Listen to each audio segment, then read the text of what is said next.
তো লক্ষ্মীর ভাণ্ডার প্রকল্প থেকে নাম বাদ যাওয়ার কারণটা কি এবং কেন বাদ যাচ্ছে, নাম বাদ গেলে কি করবেন এবং কোন কোন কারণের জন্য নামটা বাদ যাচ্ছেন, সেই নাম বাদ যাওয়ার পরে আপনি কি করলে আপনার পুনরায় আপনার নামটা চলে আসবে, সেই বিষয় নিয়ে বিস্তারিত আলোচনা করা হবে। এই ভিডিওটা প্রত্যেকের কাছে অনেকটাই গুরুত্বপূর্ণ হবে, কারণ এই ভিডিওটিতে বিস্তারিত আলোচনা করা হবে কি কি কারণের জন্য আপনার নামটা কেটে যাচ্ছে লক্ষ্মীর ভাণ্ডার প্রকল্প থেকে। বিস্তারিত আলোচনা করা হবে এই ভিডিওটিতে।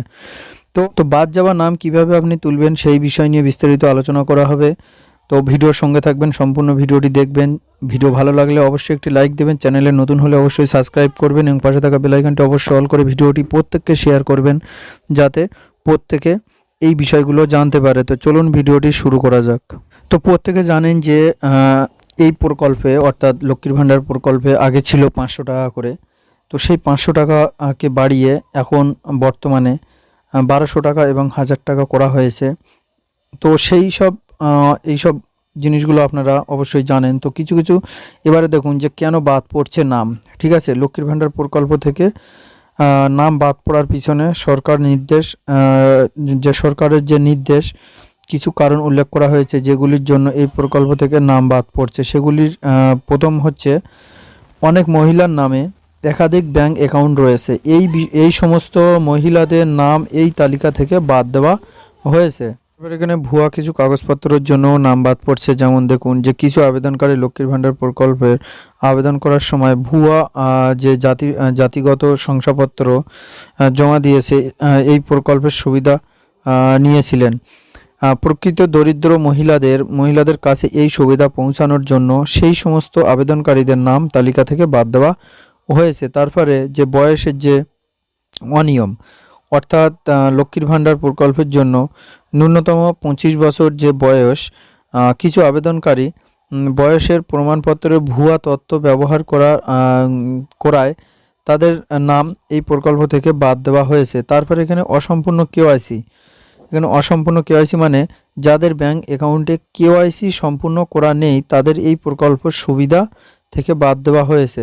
অর্থাৎ আপনার ব্যাংক অ্যাকাউন্টে আপনি ব্যাংকে যাচ্ছেন, টাকা তুলছেন, সেটা ঠিক আছে, কিন্তু আপনি আধার লিঙ্ক দিয়ে ফিঙ্গারপ্রিন্ট দিয়ে আপনি কোনো সাইবার ক্যাফ থেকে আপনি টাকা তুলতে পারছেন না। সেক্ষেত্রে আপনার কেওয়াইসি নেই, সেই কারণে আপনার ব্যাংকে কেওয়াইসি না থাকার কারণে আপনার নাম বাদ দেওয়া হচ্ছে।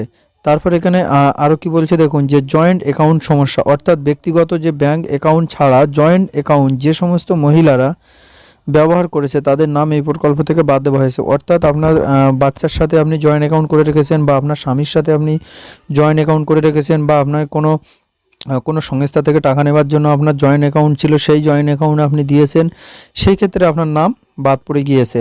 তারপর এখানে দেখুন যে নাম বাদ পড়ে গেলে আপনি কি করবেন। যদি আপনার নাম লক্ষ্মীর ভাণ্ডার প্রকল্প তালিকা থেকে বাদ যায়, তবে নিচের যে ধাপগুলো অনুসরণ করতে হবে। অর্থাৎ সঠিক তথ্য জমা দিন, অর্থাৎ ভুয়া তথ্য নয় বরং বৈধ সঠিক তথ্য প্রদান করুন। অর্থাৎ আপনার আধার কার্ড, ভোটার কার্ড, ব্যাংকের বই, স্বাস্থ্যসাথী কার্ড, সমস্ত কিছু আপনি সঠিক তথ্য অর্থাৎ অরিজিনাল কপি নিয়ে অরিজিনালটাই নিয়ে আপনি বিডিও অফিসে যাবেন। ঠিক আছে, নিজের তথ্য আপডেট করতে নিকটবর্তী ব্লক অফিস বা অনলাইন পোর্টালের সাহায্য নিতে পারেন। অর্থাৎ এখানে অনলাইনে কোনো কাজ হবে না অনলাইন বলছে, বাট এখানে অনলাইনের কোনো কাজ হবে না আপনি সঠিক ইনফরমেশন বা সঠিক কাজটা আপনি উদ্ধার করার জন্য আপনি ব্লক অফিসে অর্থাৎ বিডিও অফিসে আপনি যেতে পারেন। বিডিও অফিসে গেলে আপনার সঠিক তথ্যটা আপনি পেয়ে যাবেন বা আপনার সঠিক কাজটা আপনি করতে পারবেন। তার ব্যক্তিগত ব্যাংক অ্যাকাউন্ট খুলুন। অর্থাৎ লক্ষ্মীর ভাণ্ডার প্রকল্পের আর্থিক সাহায্য পাওয়ার জন্য ব্যক্তিগত যে ব্যাংক অ্যাকাউন্ট খোলা আবশ্যক। অর্থাৎ জয়েন্ট ব্যাংক অ্যাকাউন্ট আপনার চলবে না, যে বাচ্চাদের সাথে আপনার অ্যাকাউন্ট আছে বা স্বামীর সাথে অ্যাকাউন্ট আছে, এমন অ্যাকাউন্ট কিন্তু চলবে না। ঠিক আছে, তারপরে যে ব্যাংক অ্যাকাউন্টে যে আপনার ব্যাংকের সাথে আপনার অবশ্যই কেওয়াইসি করতে হবে এবং আপনার ব্যাংকের বইয়ের সাথে আপনার আধার কার্ডের লিঙ্ক অবশ্যই থাকতে হবে, অবশ্যই এটা। তারপরে কি বলছে দেখুন যে স্থানীয় ব্লক অফিসে যোগাযোগ করুন। অর্থাৎ যদি আপনার নাম বাদ পড়ার কোনো কারণ খুঁজে না পান, তাহলে স্থানীয় ব্লক অফিসে বা দুয়ারে সরকার ক্যাম্পে গিয়ে আপনি যোগাযোগ করতে পারেন। অর্থাৎ আপনার নাম যদি বাদ পড়ে যায়, আপনি হয় বিডিও অফিসে যান আর না তো আপনি দুয়ারে সরকার ক্যাম্পে যান। তারপরে দেখুন এখানে যে সরকারের লক্ষ্য কী? সরকারের লক্ষ্য যে লক্ষ্মীর ভাণ্ডার প্রকল্প পশ্চিমবঙ্গের সবচেয়ে বড় সামাজিক প্রকল্পগুলির মধ্যেই একটি। বর্তমানে এই প্রকল্পের আওতায় কোটি কোটি মহিলার নাম রয়েছে। প্রকল্পের স্বচ্ছতা বজায় রাখার জন্য এবং প্রকৃত সুবিধাভোগীদের কাছে ভাতা পৌঁছে দেওয়ার জন্যে রাজ্য সরকার এই সমস্ত পদক্ষেপ গ্রহণ করছে। ঠিক আছে, যদি আপনার নাম তালিকায় না থাকে তবে দেরি না করে অবিলম্বে নিজের সমস্ত ডকুমেন্ট যাচাই করুন এবং যে প্রয়োজনীয় যে তথ্য আপডেট করুন, অর্থাৎ বিডিও অফিসে গিয়ে আপনি আপডেট করুন। তো যাদের নাম ইতিমধ্যে বাদ পড়ে গিয়েছে, অর্থাৎ কী কারণে বাদ পড়ে গিয়েছে সেই বিষয় নিয়ে বিস্তারিত বললাম। তারপরেও আমি একটু নিজে ব্যক্তিগতভাবে বলছি যে যাদের নাম, অর্থাৎ আপনার ধরুন ঠিকানা এক জায়গায়, আপনার ধরুন ঠিকানা উত্তর চব্বিশ পরগনায়, আপনি কিন্তু দক্ষিণ চব্বিশ পরগনায় প্রকল্পটি আবেদন করছেন, অর্থাৎ বাবার বাড়ি থেকে শ্বশুর বাড়ি আপনি ট্রান্সফার এখনও পর্যন্ত কাগজগুলো করেনি। আপনার বাবার বাড়ি উত্তর চব্বিশ পরগনায়, আপনার ব্লক অফিস আপনার শ্বশুর বাড়ি দক্ষিণ চব্বিশ পরগনায়, সেক্ষেত্রে আপনি দক্ষিণ চব্বিশ পরগনায় নকল কোনো কাগজপত্র নিয়ে আপনি জমা দিচ্ছেন। সেক্ষেত্রে সেই সব যাচাইকরণের মাধ্যমে যদি জানতে পারে যে এই ব্যক্তির উত্তর চব্বিশ পরগনায় ঠিকানা কিন্তু দক্ষিণ চব্বিশ পরগনায় কাগজগুলো জমা দিয়েছেন, এটা নাম উঠে গিয়েছে, সেই সব ক্ষেত্রে আপনার নামটি 100% বাদ পড়ে যাবে।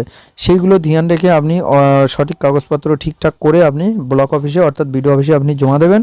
জমা দিলে আপনার নথি আপডেট হয়ে যাবে। আপডেট হয়ে গেলে আপনি সঠিক নিয়ম অনুযায়ী আপনি এই প্রকল্পের সুবিধা যেটা আছে, প্রকল্পের টাকাটা আপনি সঠিকভাবে আপনি পেয়ে যাবেন।